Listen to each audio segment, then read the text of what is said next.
It is the morning sports desk for Tuesday, April 9th. I'm CJ Baumgartner. There is Corey Tackman. And no show yesterday. We just had a lot of stuff going on behind the scenes as we get ready, and kind of a quiet day in the lead up to the national championship game. And there's some Minnesota sports things that we can talk about. But first of all, we got to go locally, Corey, because we have softball on the airwaves tonight on 101.7 FM, AM 920, KWAD. It is the Menahga Braves at the Wadena Deer Creek Wolverines. First softball broadcast of the year, first spring broadcast of the season. I think it's been like a 2-week break or so, 3-week break now. I think it's about time we get some games back on the air. It's going to be awesome.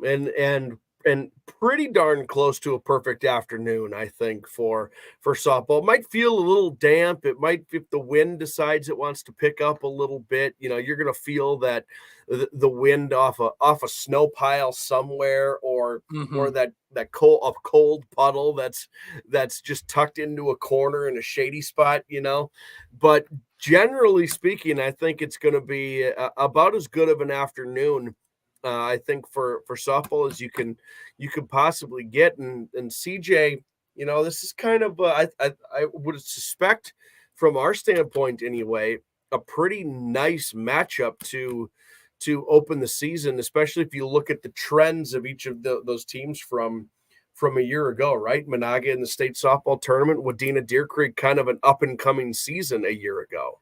Right, exactly. Wadena Deer Creek had a breakout season in softball. They played great. We're towards the top of the Park Region Conference, obviously playing a tough softball section, but they had a nice little run last year, and they were very young. And talking with head coach Umland last year and into this year, they feel like they have a nice little window to have some pretty darn good softball, and seeing it a lot last year, that's definitely going to be the case. They're a team that can hit for some power. They can field pretty well. They got some arms. It'll be exciting to see how this season develops for them.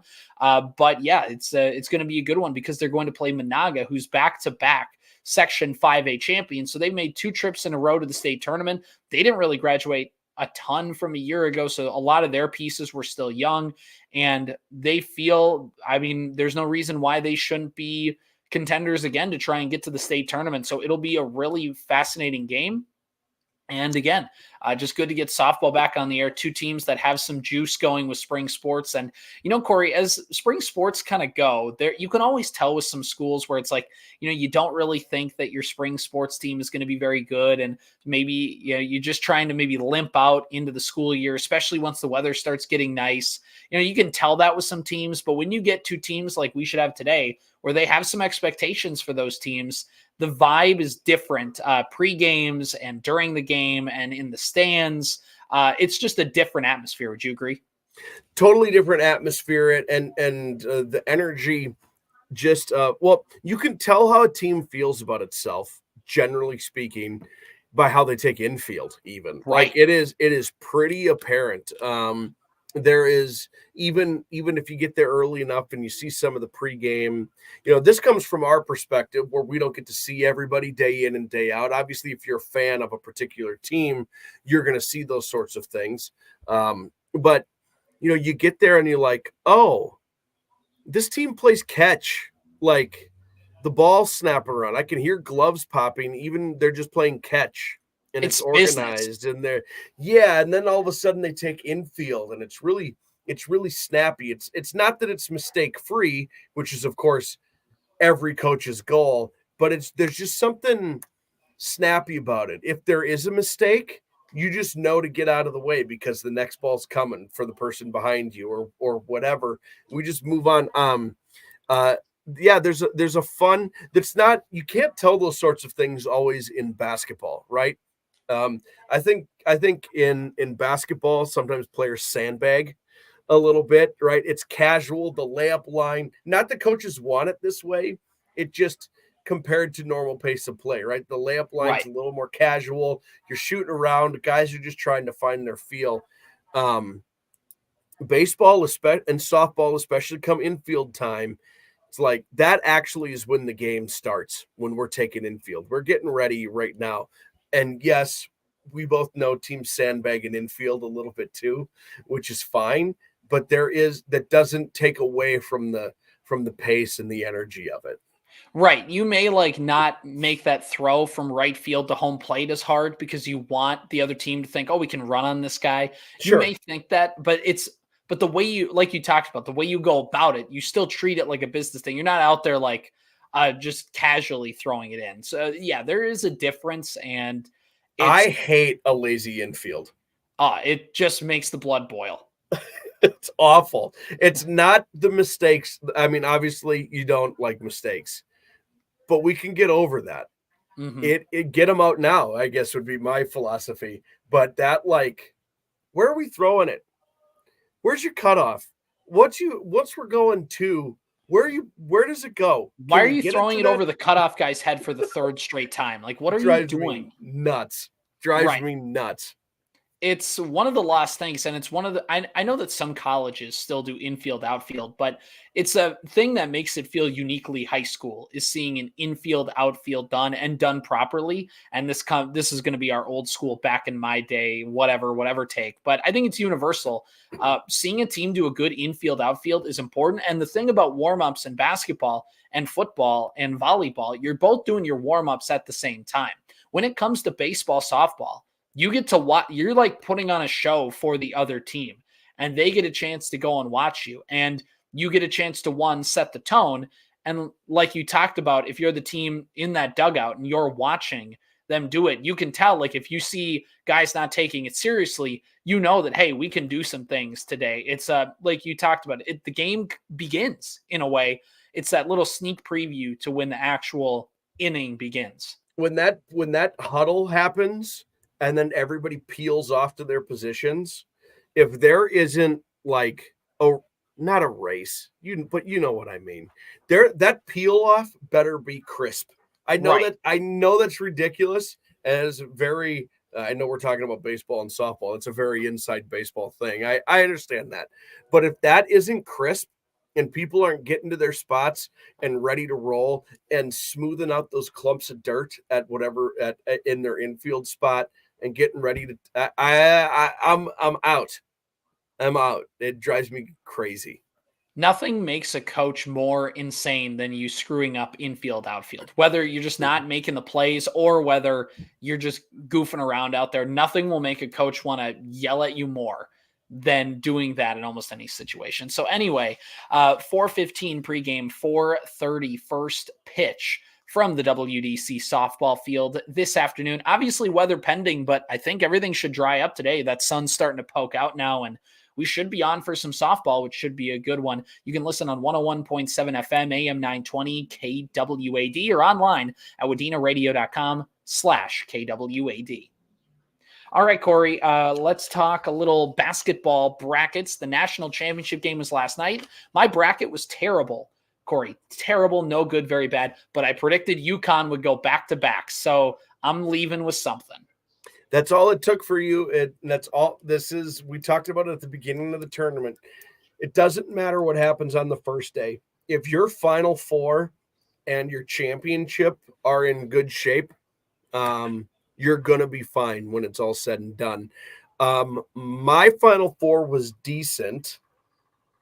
My championship was less. I had one of the championship teams in it. And so I went from a week ago in first place to all the way down to third. Cool. Cool job, me. Better job, you and Kyle. There you go. Everybody clowned on me at the beginning, and now it's still not in a good spot, but just in a less bad spot. The rest of the way, you got 3 games right, but it was UConn every single time, and it was enough to get you into second.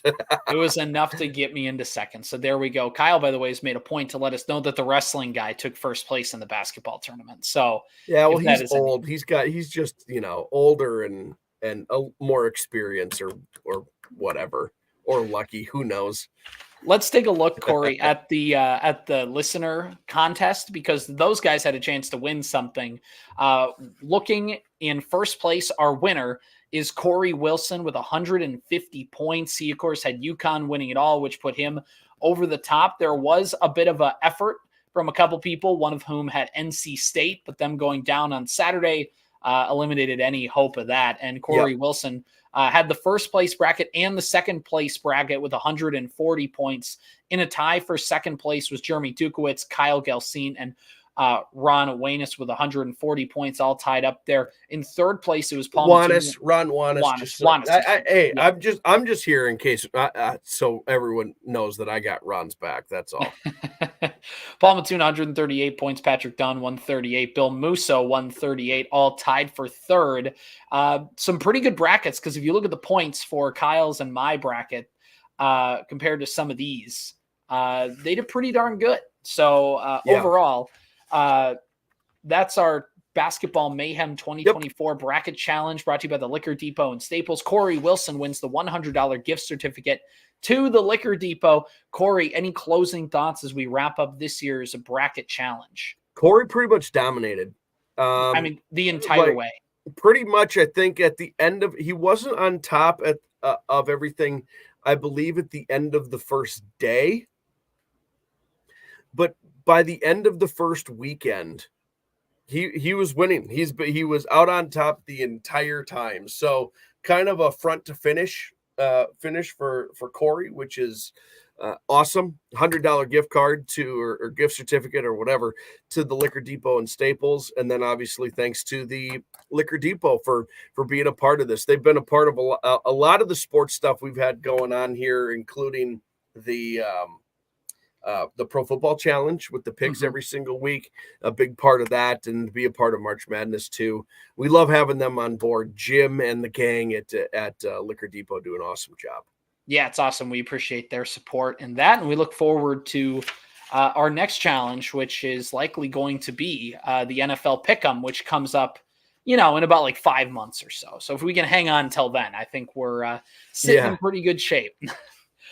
So that wraps up our stuff. Congratulations to Corey Wilson on that one for taking home first place. We move into, and honestly, for my last piece of this with the bracket challenges, he kind of had a UConn-esque run, right? Where like he was towards the top at the beginning, and sure, there were some people that maybe came up and challenged him along the way, and maybe people initially didn't want to give him the credit, but at the end, he just proved he was the best picker in all of this, just like UConn this year. First back-to-back titles in NCAA men's basketball since the 06-07 Gators in that spot with Corey Brewer, who was Joakim Noah on that team. Who's Joakim on? Noah, Al Horford.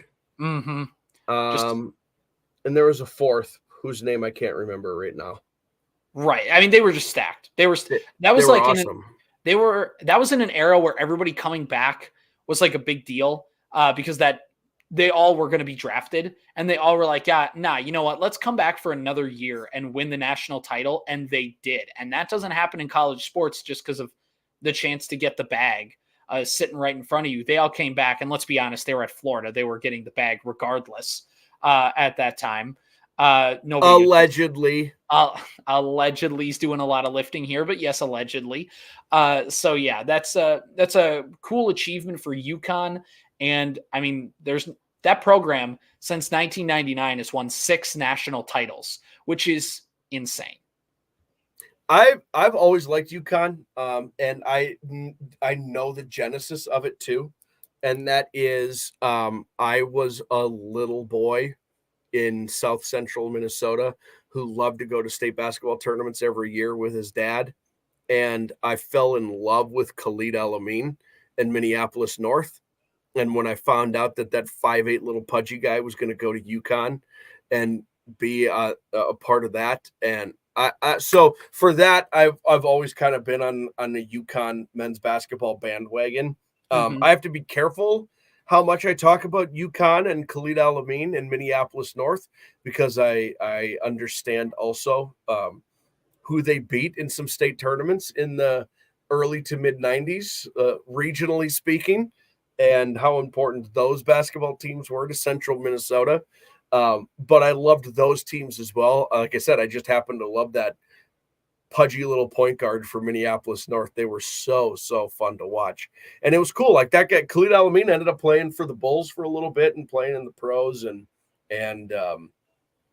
So yeah, it was cool to see UConn. It was cool to see some 7-footers do battle in that game. They showed early on in the game, it's the first time since Patrick Ewing and Hakeem Olajuwon where 2 7-footers have gone head-to-head in a championship game. Wow. And I don't remember the year, but I suppose that's around 84, Sounds 85, right. 83, somewhere between 80 and 85 is when that would have happened, I presume. So that's a long time. So that was really neat. And those guys are circus freaks. Do you have any idea how tall 7 feet is? And they're 7'2" and 7'4". In a game of giants, they're gigantic. It's crazy. It's the Tracy Wolfson, the sideline reporter, having to get a step ladder and go up like to the very top and be able to interview these guys. It's insane. And congratulations to UConn. And, I know everybody wants Big Ten to win, but does anybody really want to see Purdue win? Nah, I will say I didn't like the white jerseys that they wore in the Final Four. Very nice. Mm-hmm. Very nice. The black jerseys, I could take or leave. I'm partial to black and gold also, but those white jerseys that they wore, the cursive script, I always like the cursive script. That whatever. But then, not good to be the dark jersey in a national championship game. Never works out for you. By the way, do you see on UConn shorts they had the old school Husky logo? Like the newer one's a little sleeker, a little more like rigid and defined. And the old Husky logo where it's got like the fur and it's out there like puffy. They had that on their shorts yesterday, so I found that pretty darn cool. Oh, that's cool. UConn hasn't changed their uniform generally. That's been their uniform since. Because they made like a modern logo change in the last like 10 years. But yeah, that classic Husky head has been. Yep. UConn and the uniform in general, they've always got like whatever the red kind of stripe on the the dash that they have on their shorts and the jersey. They've had the same uniform for forever. It's worked out. It hasn't worked out. I wouldn't change it either. Don't change what's already working. So sticking to basketball, we're talking about the Minnesota Timberwolves, Corey. They have the first night of a back-to-back game tonight. They play the vaunted Washington Wizards. Yeah. Rip Tyus Jones for getting stuck on that team. Poor guy. Kyle Kuzma's there and Jordan Poole, I guess. So that's that. Wolves should win tonight. That's at home. And then they play the Nuggets tomorrow night in what will be the biggest game of these final 4 games left. But Corey, the NBA put out a Western Conference #1 seed watch guide for which teams in the Western Conference can still get the 1 seed. So the Timberwolves are playing Washington tonight at the Target Center. Tomorrow they go to Denver. That game's going to be on ESPN, by the way. Then they play the Atlanta Hawks on April 12th, which is, I believe, Friday. And then Sunday they'll play the Phoenix Suns at 2:30, and that will be the end of the regular season. Looking at the Wolves' final 4 games, Corey, just gut reaction. You don't need to give a methodology to this. What do you think they do? My guess is they go 3-1.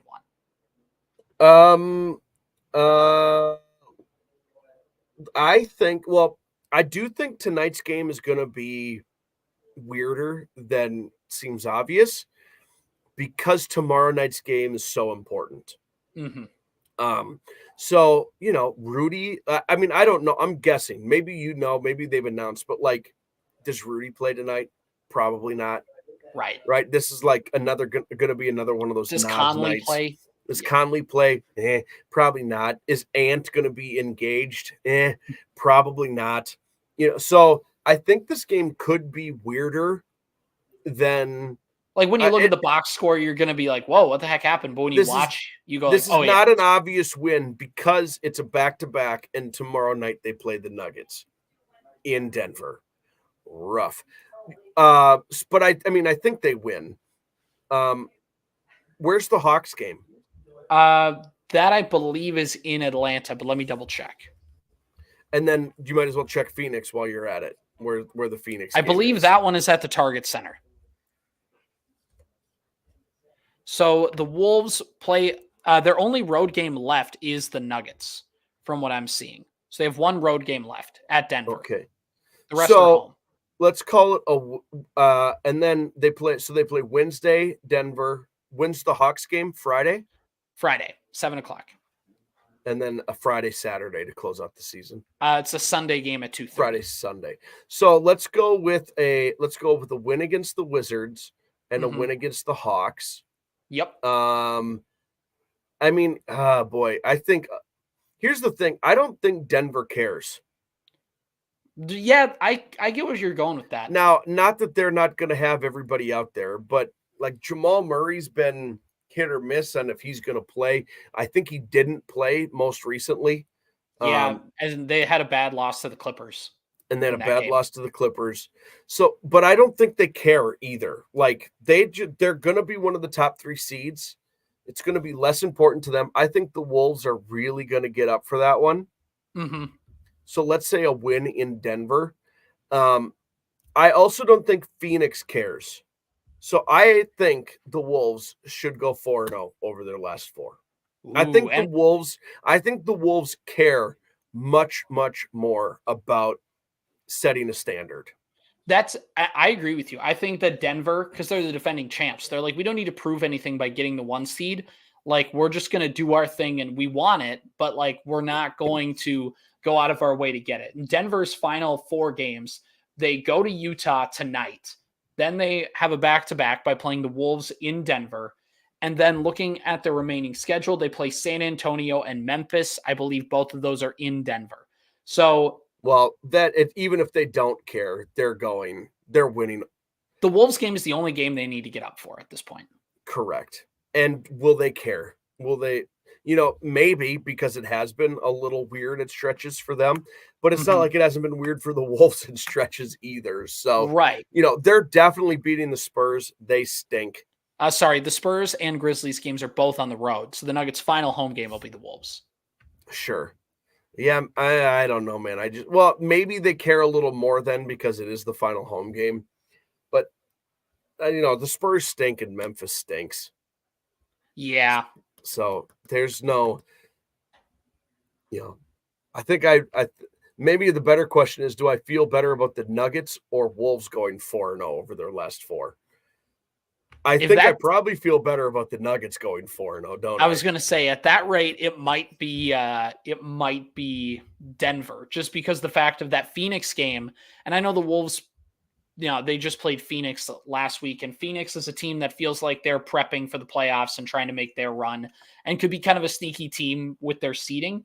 So that's the interesting wrinkle. I think it does come down. I don't think they care though, right? That's a KD team. They're just get in. That's one of the weird things about the best teams in the league with a lot of veteran players. Yeah. They don't care where they are. They just want to be in it. That's it. So it's what makes the play-in. It's what makes Boston what Boston is doing so kind of special this season, because they're killing everybody and they're up by, I think they've got like a 15-game lead on the second place team.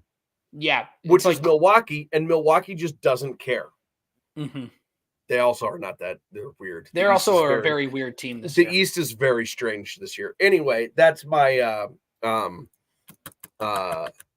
tangent on that. Okay, here we go. Last one with OKC. They finish out their schedule playing Sacramento tonight. At home? At Oklahoma City. Okay. All 4 of the Thunder's remaining games are at home. Home against Sac-Town. Oh, they close out all at home. I know. It's a weird schedule wrinkle. Then they play tomorrow night, second night of a back-to-back. They play San Antonio on their home floor. And then on Saturday, they play Milwaukee in OKC. And then they close out the season playing the Mavs at 2:30 on Sunday afternoon. Ooh, they got a tough final 3 games. Or the final 3 out of their last 4. So everybody for Sacramento is pretty much hurt. Yep. I think it's over for Sacramento. Not that they might sneak in. The Thunder are a little banged up themselves too, which also is an interesting wrinkle. Right. I think they beat Sac-Town. I think they beat the Spurs. Mm-hmm. This is kind of hard when I have them all like potentially with only 1 loss. What are the Mavs playing for? Are they pretty much locked into a 4 or 5 seed? The Mavs are still fighting. They could technically get the 4. They're 2 games back of the Clippers. But that means they're the 5. Right? They're 2 games ahead of the Suns for the 6 and the Pelicans. So they're pretty much a 4 or 5. They're going to be unless they drop a lot over the last. Right. If the Mavs go 0-4, then of course that's a problem. But they're not going to. Best case scenario probably is that they're a 4 seed. Worst case scenario probably is that they're a 5 seed. They're a 6 would be the worst case scenario. Well, realistically, they're probably going to be the 4-5 game. Mm-hmm. Which means no matter what, they get the 1 seed when it's all said and done in the next round, right? That's how that sets up. So I don't know if the Mavs take care of business against Sacramento and the Spurs, or if Oklahoma City does, then like are the Mavs? I don't know. It's just going to be. I don't know that the Mavs are going to care. I think they're just going to want to be like, let's stay healthy, let's stay sharp. They've been very sharp, has Dallas now the last 2 weeks or so. Mm-hmm. Man, I think they go 3-1. I think Oklahoma City goes 3-1. I think the Nuggets go 3-1. I think the Wolves go 4-0. I'll wear my Homer hat for this. If the Wolves go 4-0, they will no matter what, even if Denver can't go 4-0. But let's say Oklahoma City goes 4-0. The Wolves are a game up on them. If the Wolves go 4-0, they obviously would beat Denver and would have the 3-1 tiebreaker over them, and they just have the better record. I think overall Denver, I feel like, has the easiest path because they just have the Wolves on their home floor. Both teams are on the second night of a back-to-back, but the flight from Utah to Denver is a little bit different than the flight from Minneapolis to Denver. They're already playing at high elevation in Salt Lake City, and then they go to Denver. They're a little more used to the elevation change. I think overall, I think Denver has the easiest path to the 1 seed, and that's if they can beat the Wolves. Because even if the Wolves beat the Nuggets, it just depends on, I'm trying to think, because if their records are the same, and if Denver goes 4-0 and the Wolves go 3-1, Denver's the 1 seed. And that's the thing. So if Denver beats the Wolves, they get in the driver's seat, which is why tomorrow's game is very huge. I think Denver has the easiest path. The Wolves have the second easiest. I think Oklahoma City, just by nature of being a game back already, needs to go 4-0 for it to even be a possibility. And like you talked about, that final game of the regular season against Dallas could get kind of weird depending on where both teams are sitting. And the thing about OKC is all of their games are home games. Right. Sacramento and the Spurs are not that good. The Bucks don't care. The Bucks just get there. Let's get there for Dame, kind of a thing. Mm-hmm. And the Mavs might have clinched where they're going to be. The Mavs will know where they're going to be. So by that point, most likely, yeah. By the last game of the year. So, I mean, really, as you said, their worst case scenario is actually a 6 seed. Well, if you're a 6 seed, that puts you against the 3 seed, which is going to be the worst of these 3 teams we've been talking about. But then it would put you in line. Like, you don't have to go through the 1 seed, I guess is the point. Right. Now that makes sense in theory, of course, but we're also doing this whole exercise to indicate how close it is between any of the top 3 seeds. Like, mm-hmm. there's some chicanery that happens now over and it is happening over these last half a dozen games, where people and teams might decide this isn't a game we need because I don't want to play the Pelicans, period. It's not a good matchup for us. So that's something to consider for the Wolves, the Nuggets, and Oklahoma City too. Not that they're going to throw games, but maybe Rudy sits, because you know what? We do not want to be the 3 seed, because the Pelicans are going to be the 6. So it's really important to be you know what I mean? Like, there's some matchup things that also come into play here that we have not dipped our toes into that water. But if the Wolves are thinking it, all these teams are starting to think about what are actually their playoff matchups going to be. If I'm the Wolves, well, I am a Wolves fan, I don't want anything to do with the Pelicans. I don't want anything to do with them. They're not that good, but that matchup, for whatever reason, seems to be such a thorn in the side of the Wolves that I don't know how they, maybe over the course of a 7-game series, there's a way to kind of fight through that, but that just feels like that's going to be a haymaker from Zion followed by a haymaker from Ant for 7 games until one of them dies, basically. Pretty much. Yeah, exactly. And that's where things kind of sit in these final 4 games. We'll know if the Wolves lose tomorrow, it'll look a lot different. Or tonight, I should say. It'll look the West is going to be fun, man. It's going to be, once again, a dogfight, and whoever comes out of that is going to be in good position to take on Boston. Except for the part where Boston is going to play 12 games. Right. Like, they're just going to win. They're going to have 3 series, and they're going to sweep all of them. Because the East stinks. Until they get to playoff Jimmy Butler. Miami's awful. Miami ain't it. They ain't it. I mean, you know what? Bring it on. Bring it on, Jimmy Butler. I cannot wait to see how you find a way to not perform in the clutch yet again. A Heat Wolves final series would feed families in this community. That would feel. That'd be that'd be so yummy. So, I'd be all about. I would be all about that series. That'd be so fun. If they have to win, you have to make that noise for 10 straight minutes. Yeah, exactly. Yeah, on camera.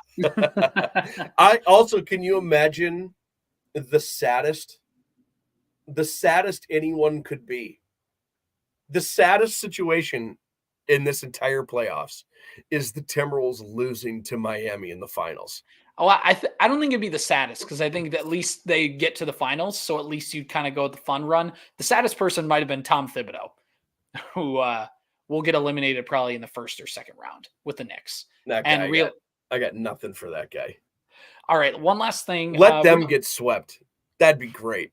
That'd be cathartic. So God bless Jalen Brunson, who's so fun to watch. So looking at the Minnesota Twins, and there doesn't need to be a discourse on here since we've already gone a little long. I'll just throw you some stats.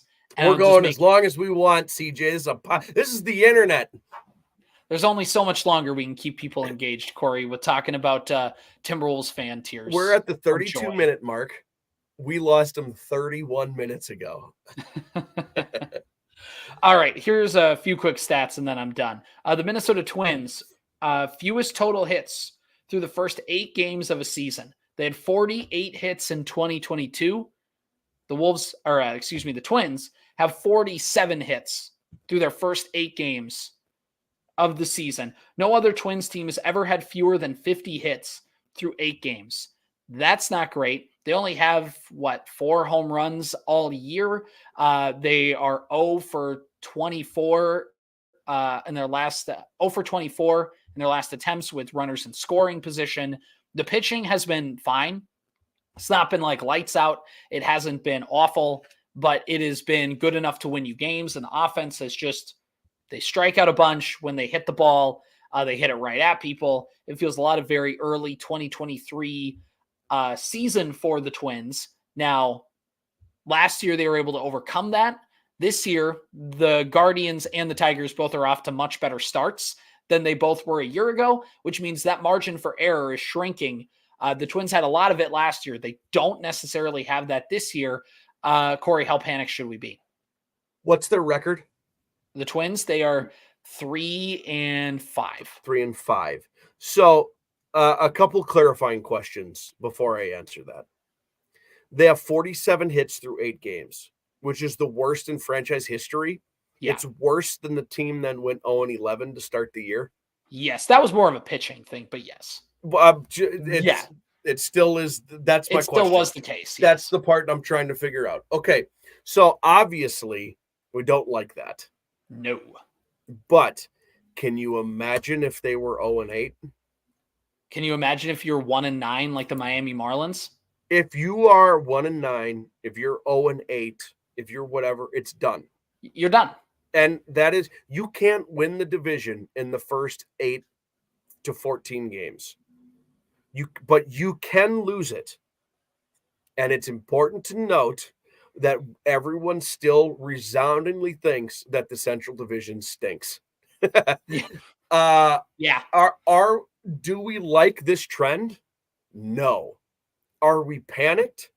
Also, no. Are you kidding me?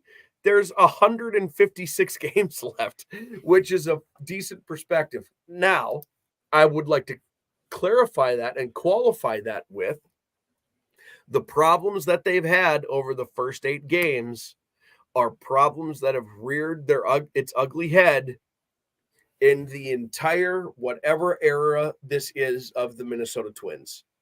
They do not generally just hit the ball around the field. That's not what they do. I'm sure you're sick of me saying this. I've been saying this for years. This is not a team that just collects hits. When they're going, they get 6 hits and 4 of them are home runs. When they're not going, they get 4 hits and none of them are home runs and they lose.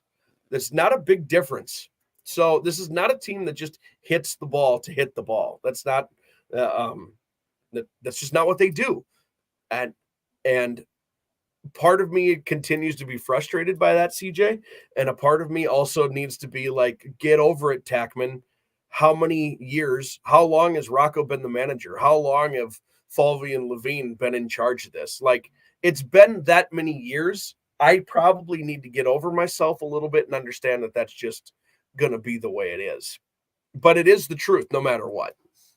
Yeah, it's been tough sledding, and a lot of people will point to the Twins' exit velocities. They'll point to, the weighted on base average and things or like your expected on base average, where it's like, this should have been a hit, but it wasn't because of how hard you hit it and the launch angle and what part of the field, whatever.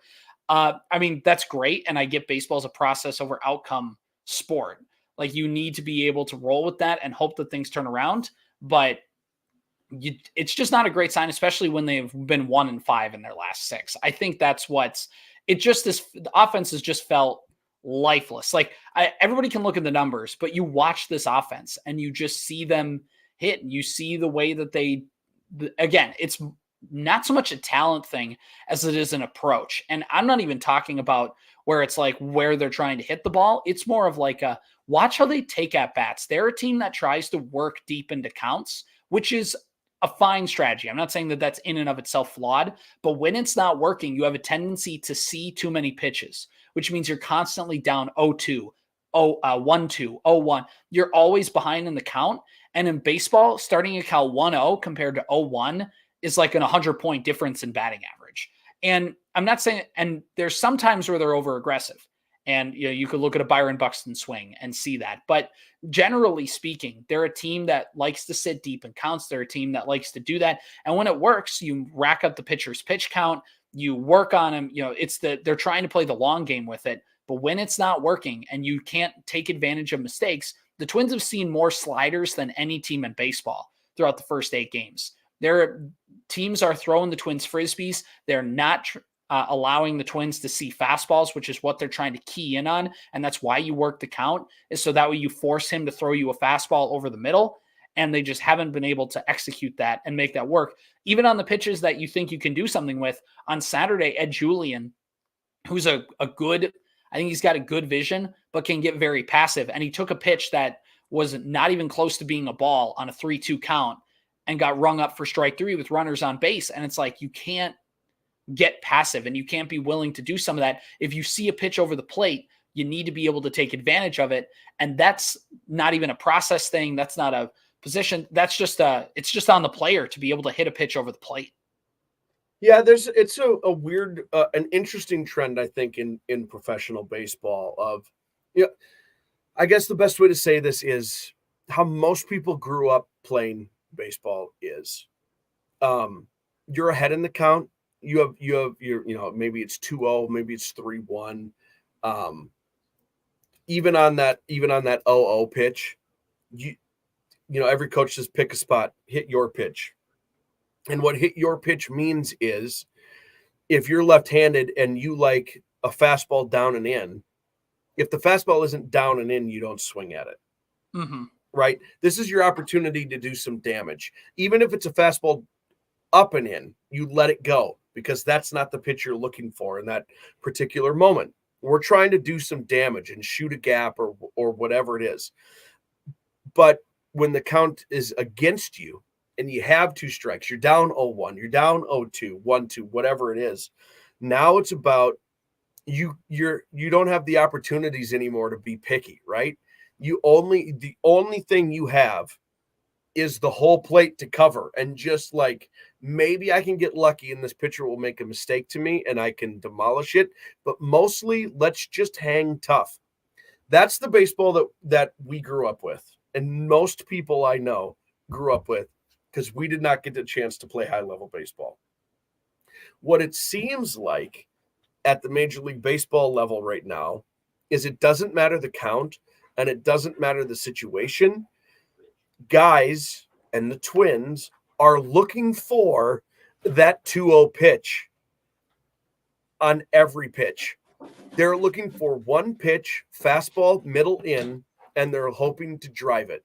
And if they don't get fastball middle in with an 0-2 count and it's a fastball middle out, they're going to take it for a strike, because they don't want to hit it off the barrel and roll it over and roll into an inning-ending double play. Like, it seems like that is the baseball philosophy now, and I can't blame it. All these pitchers are throwing 98 miles an hour minimum, and their sliders are 88. I mean, they're 91 miles an hour, and they've got 39 inches of break. I mean, it's an impossible task to try to hit a major league pitch, but it's strange to watch this like 2-0 philosophy that we all grew up with be the philosophy for every count in every situation. If you are a dead red fastball hitter, the only thing you're going to swing at is a dead red fastball middle in. It's weird. It's weird. And I'm not saying everybody either needs to like choke up and hang. Like, I'm not saying that needs to be the case. I just find that philosophy, what I view as what I'm seeing, it's strange, and it's hard for my head to necessarily accept that, Here's something easy for your head to accept. Byron Buxton in center field. Did you see that catch yesterday? I'm so happy he's playing center field. He looked awesome, and he nearly doubled up Freeman at second base. He's the best center fielder in the game. Play center field. He's the best defensive center fielder in the game. Play center field. We talked about it all. We talked about it for 162 games last year, CJ. He's a 5-tool player that was diminished to 1 tool a year ago, and now he gets to showcase all 5 of those tools.